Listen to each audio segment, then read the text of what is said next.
اعوذ باللہ من الشیطان الرجیم بسم اللہ الرحمن الرحیم۔ السلام علیکم۔ آج ہم جانیں گے نمرود کون تھا۔ نمرود بڑے تنتنے کا بادشاہ تھا۔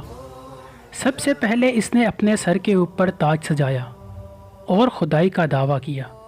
مشہور ہے کہ پوری دنیا کی بادشاہی صرف 4 ہی شخصوں کو ملی، جن میں 2 مومن تھے اور 2 کافر تھے۔ نمرود اور بدبخت نصریہ دونوں کافر تھے۔ نمرود نے اپنے سلطنت بھر میں یہ قانون نافذ کرا رکھا تھا کہ اس نے خوراک کی تمام چیزوں کو اپنی تحویل میں لے لیا تھا۔ یہ صرف ان لوگوں کو ہی خوراک کا سامان دیا کرتا جو لوگ اس کی خدائی کو تسلیم کرتے۔ چنانچہ ایک مرتبہ حضرت ابراہیم علیہ السلام اس کے دربار میں غلہ لینے کے لیے تشریف لے گئے تو اس نے کہا کہ پہلے تم مجھے اپنا خدا تسلیم کرو، جبھی میں تم کو غلہ دوں گا۔ حضرت ابراہیم علیہ السلام نے بھرے دربار میں علل اعلان فرما دیا کہ تو جھوٹا ہے، میں تو صرف ایک خدا کا پرستار ہوں جو واحد و لا شریک ہے۔ یہ سن کر نمرود آپے سے باہر ہو گیا اور آپ کو دربار سے نکال دیا اور ایک دانہ بھی آپ کو نہ دیا۔ آپ اور آپ کے چند متبعین جو مومن تھے بھوک کی شدت سے پریشان ہو کر جاں بلب ہونے لگے۔ اس وقت آپ نے ایک ٹھیلا لیا، ٹھیلا لے کر ایک ٹیلے کے پاس تشریف لے گئے اور ٹھیلے میں ریت بھر کر لائے اور اللہ تعالیٰ سے دعا مانگی تو وہ ریت آٹا بن گئی، اور آپ نے اس کو اپنے متبعین کو کھلایا اور خود بھی کھایا۔ پھر نمرود کی دشمنی اس حد تک بڑھ گئی کہ اس نے آپ کو آگ میں ڈلوا دیا، مگر وہ آگ اللہ تعالیٰ کے حکم سے آپ پر گلزار بن گئی اور آپ سلامتی کے ساتھ اس آگ سے باہر نکل آئے اور علل اعلان نمرود کو جھوٹا کہہ دیا اور اللہ تعالیٰ کی توحید کا چرچا کرنے لگے۔ نمرود نے آپ کے کلمہ حق سے تنگ آ کر ایک دن آپ کو اپنے دربار میں بلایا اور حسب ذیل مکالمہ بصورت مناظرہ شروع کرا دیا۔ نمرود: اے ابراہیم، بتاؤ تمہارا رب کون ہے جس کی عبادت کی تم لوگوں کو دعوت دے رہے ہو؟ حضرت ابراہیم علیہ السلام نے فرمایا: اے نمرود، میرا رب وہی ہے جو زندگی اور موت کا مالک ہے، جو زندہ کرتا ہے اور مارتا ہے۔ نمرود نے کہا: یہ تو میں بھی کر سکتا ہوں۔ چنانچہ اس وقت اس نے 2 قیدیوں کو جیل خانے سے اپنے دربار میں بلوایا۔ ایک کو موت کی سزا ہو چکی تھی اور دوسرا رہا ہو چکا تھا۔ نمرود نے پھانسی پانے والے کو تو چھوڑ دیا اور بے قصور کو پھانسی دے دی اور بولا کہ دیکھ لو، جو مرا تھا میں نے اس کو زندہ کر دیا اور جو زندہ تھا اس کو میں نے مردہ کر دیا۔ حضرت ابراہیم علیہ السلام نے سمجھ لیا کہ نمرود بالکل ہی احمق انسان ہے، جو زندہ کرنے اور مارنے کا مطلب یہ سمجھ بیٹھا۔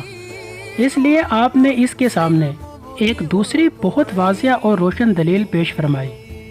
چنانچہ آپ نے ارشاد فرمایا: اے نمرود، میرا رب وہی ہے جو سورج کو مشرق سے نکالتا ہے، اور اگر تو خدا ہے تو ایک دن سورج کو مغرب سے نکال کر دکھا۔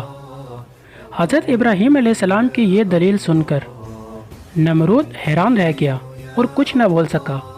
اس طرح یہ مناظرہ ختم ہو گیا اور حضرت ابراہیم علیہ السلام اس مناظرے کے فتح مند ہو کر دربار سے باہر تشریف لائے اور علل اعلان فرمانا شروع کر دیا کہ وہ واحد لا شریک ہے، یہ جھوٹا ہے۔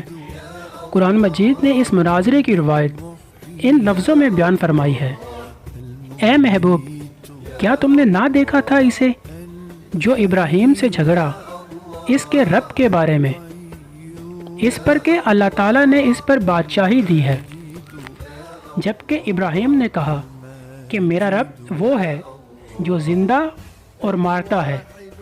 بولا کہ میں بھی زندہ کر سکتا ہوں اور میں بھی موت دے سکتا ہوں۔ ابراہیم علیہ السلام نے فرمایا: تو اللہ تعالیٰ تو سورج کو لاتا ہے پورب کی جانب سے، اگر تو رب ہے تو پچھم سے لے کر آ۔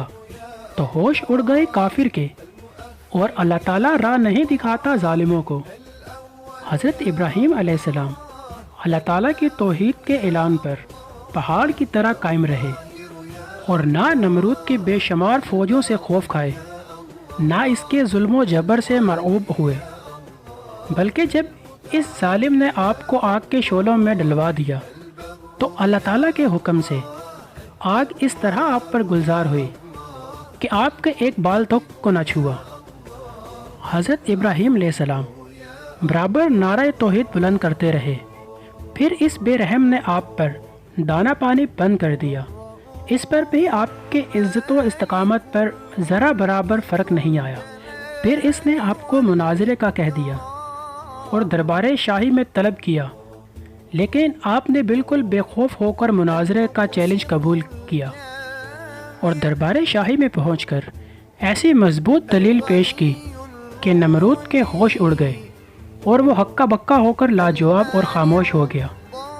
پھر دربار میں اس کلمہ حق کی تجلی ہو گئی کہ حق آیا باطل مٹ گیا۔ بے شک باطل کو مٹنا ہی تھا۔ نمرود پھر بھی باز نہ آیا، اس نے آپ سے جنگ کا ارادہ کر لیا۔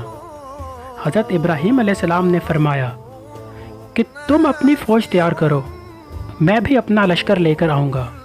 نمرود نے لاکھوں کی تعداد میں اپنی فوج تیار کی، لیکن اللہ تعالیٰ کے حکم سے ایک ایسا لشکر آیا۔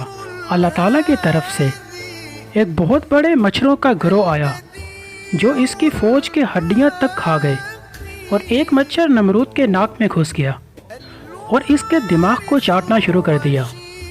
یہ درد کے مارے چیختا پکارتا اور اپنے سر پر مارنے کو کہتا۔